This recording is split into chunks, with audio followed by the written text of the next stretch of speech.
guys! Welcome back sa ating YouTube channel, ang Ma'am Shian. So guys, for today's video, dahil lumabas na yung ating acknowledgement receipt dun sa binidyo ko nung una, yung 4 na araw tayong nag-live mga mare ng I think mga 7 hours or 6 hours, ganon. Kasi sinasabay natin siya sa live selling.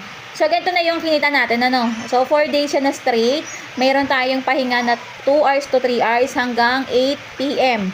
So guys, magsisimula tayo ng 10 a.m. Break time natin ng 11, 12, 1, tapos simula ulit ng 2, 3, tapos break time ulit ng 4 kasi nasundo, tapos 6, 7 na ulit yung simula. So ito yung ating kinita. So guys, punta lang kayo sa app nyo.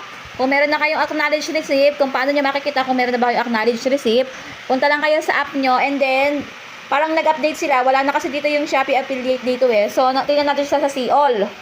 So, tignan nyo siya sa See All. Ayan, nasa ilalim na nga yung affiliate program. And then, guys, meron dito, Shopee VIP, My Likes, Recently View. Ayan, nandyan siya lahat.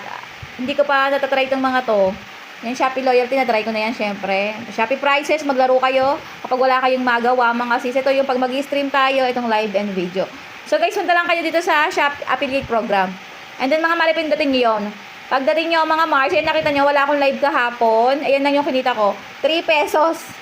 Ganyan yung ating kinikita pag hindi tayo nagla-live. So, may inasikaso kasi ako, guys. Inaasikaso ko yung permit ko dito. So, sa ilalim mga mari ko, may offer, may conversion, may income, at saka may account. Punta lang kayo sa income mga mari at makikita nyo, guys. Ayan, no.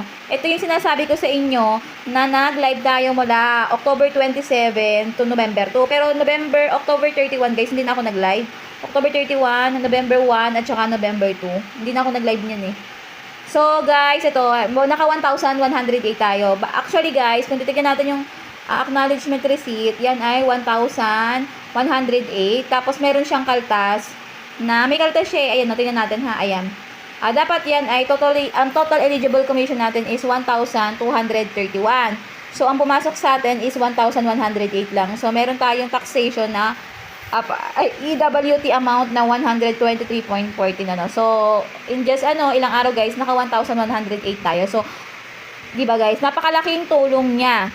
So, ang gagawin niyo lang guys, pag ganyan, is i-acknowledge niyo lang siya guys. Tapos, pagka-acknowledge niyo, pagka-pindot niyo, i-acknowledge niyo lang siya. I-confirm niyo and then, papasok na siya sa inyong Shopee wallet. Nung antayin niyo pa, weeks pa yan. Weeks pa yung, kasi may mga naka-pending pa tayo dito guys eh. Ayan. Ito yung mga, ito yan o, mga naka-pending pa yan guys. So, hindi pa ako nagla-live nito ng dire-diretso guys. Kasi, minsan isang araw lang sa isang linggo. Sobrang dami kasi natin ginagawa. So, ayun lang guys, yung